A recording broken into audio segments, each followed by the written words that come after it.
అన్నట్టు చూస్తాను కావాలని బుల్డోజ్ చేసి మీ ఇష్టం వచ్చినట్టు డిక్టేట్ చేస్తా అంటే అది కరెక్ట్ కాదు అధ్యక్ష. I'm appealing them please. నేను అప్పీల్ చేస్తాను, దయచేసి కూర్చోండి. నేను మాట్లాడిన తర్వాత కావాలంటే మళ్ళీ సబితా రెడ్డి గారికో వారికో మైక్ ఇద్దరు దయచేసి కూర్చోవాలండి అధ్యక్ష. Please, I'm appealing them please, దయచేసి కూర్చోండి. ఇక్కడ ఏం అన్యాయం లేదు, దయచేసి కూర్చోండి అధ్యక్ష. అధ్యక్ష నేను ఇస్తా, సబితా ఇంద్రారెడ్డి గారికి ఇస్తా, నేను మైక్ ఇస్తా, కూర్చోండి. నేను మైక్ ఇస్తా, కూర్చోండి అధ్యక్ష. కూర్చోండి అధ్యక్ష. అధ్యక్ష, ఇది కరెక్ట్ సాంప్రదాయం కాదు అధ్యక్ష. ఏదో రకంగా తొండిగా సభని మా ఇష్టం వచ్చినట్టు మేము అల్లరి చేస్తామంటే ఇది కరెక్ట్ కాదు అధ్యక్ష. దయచేసి నేను విజ్ఞప్తి చేస్తా ఉన్నాను, పదే విజ్ఞప్తి చేస్తున్నాను, దయచేసి కూర్చోండి, దయచేసి కూర్చోండి అధ్యక్ష. దయచేసి ప్లీజ్ వారిని ఒక్క నిమిషం అధ్యక్ష. అధ్యక్ష దయచేసి కూర్చోండి.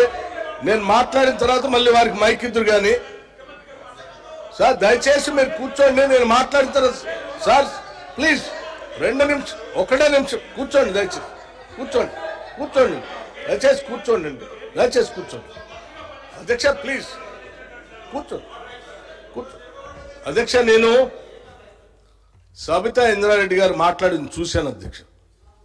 చాలా ఆవేదన భరితంగా బాధతో వారి సభలో మాట్లాడుతూ ఉంటే చూసి, సరే వారి బాధ ఏంటో ఒకసారి నేను కూడా మాట్లాడదామని వచ్చాను అధ్యక్ష.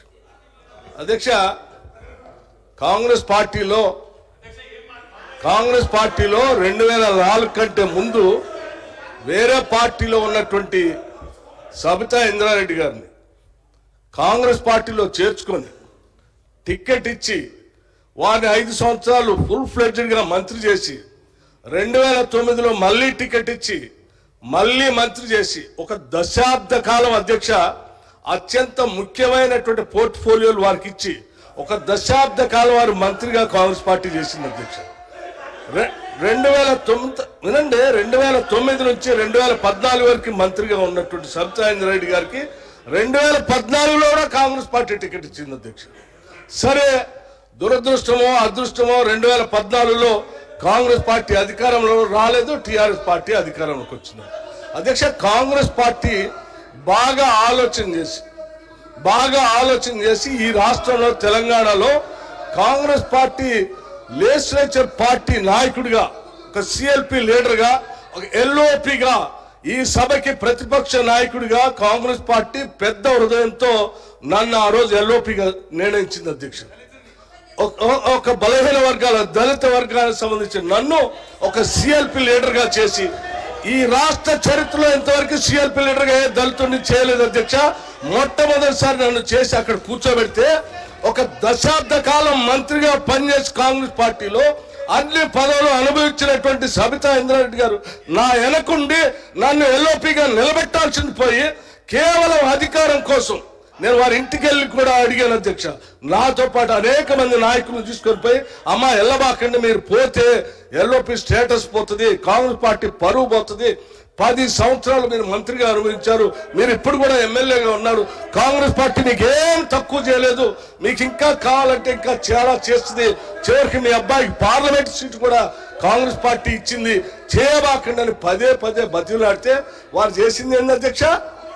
ఒక్కసారైనా ఆలోచన చేశారా? మీరు ఏం ఆలోచన చేశారు అధ్యక్ష? నీ అధికారం కోసం, నీ స్వార్థం కోసం కాంగ్రెస్ పార్టీ నిర్ణయం కాదు. ఈ రాష్ట్ర చరిత్రలో ఎవరిని చేయలేకుండా నన్ను సిఎల్పి లీడర్గా చేస్తే అది లేకుండా చేయటం కోసం వదిలిపెట్టిపోయి టిఆర్ఎస్ పార్టీలో చేరినటువంటి వారు ఇవాళ బాధపడుతూ మాట్లాడుతున్న, ఆవేదన చెందుతున్నా అంటే ఆవేదన చెందాల్సింది ఎవరు అధ్యక్ష? నేనా, కాంగ్రెస్ పార్టీయా, లేకపోతే ఈ రాష్ట్రంలో ఉన్నటువంటి ప్రజాస్వామ్యవాదుల? ఎవరు అధ్యక్ష బాధపడాల్సింది? వారా? ఇంకా ఏం ముఖం పెట్టుకొని ఈ సభానాయకుడిని రేవంత్ రెడ్డి గారిని, ముఖ్యమంత్రి గారిని పట్టుకొని ఇంకా మాట్లాడుతున్నారు? దేనికి మాట్లాడుతున్నారు అధ్యక్ష? ఏం చేశారని, ఏం గొప్పలు సాధించారని, ఏం చేశారని?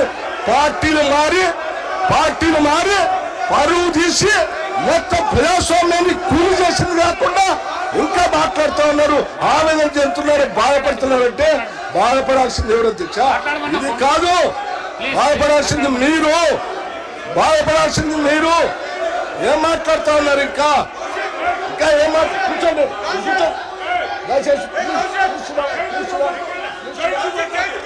కూర్చోండి అధ్యక్ష. ఏం మాట్లాడుతున్నారు? ఇంకా